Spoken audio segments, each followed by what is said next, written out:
এ হাবিলদার, এখানে ফকির আসতো কোথায় দেখি? এই আপনি ফকির কাকে বলেন? আমি একজন এখানে ইন্টারভিউ দিতে আসছি, আপনি ফকির কাকে বলেন? কি তোর মতো ফকির এসে তুই কেন আমরা পুলিশের ইন্টারভিউ সারা 18 পাস করে লোক সারা বিদা ফেরে দিছে আইছো দেন ইন্টারভিউ।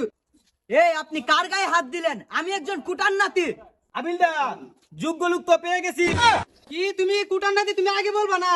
তুমি তো একটা ফোন দিলে আমরা ইন্টারভিউ তোমার ঘরে দিয়ে নিতাম। এত কষ্ট করে আইছো। এ কুটার নাতি, তোমার যোগ্যতা কি এটা বলো?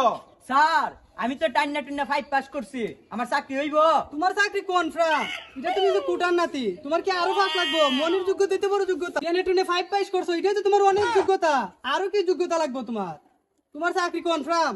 আসো আসো আসো আসো আসো আসো। হ্যালো।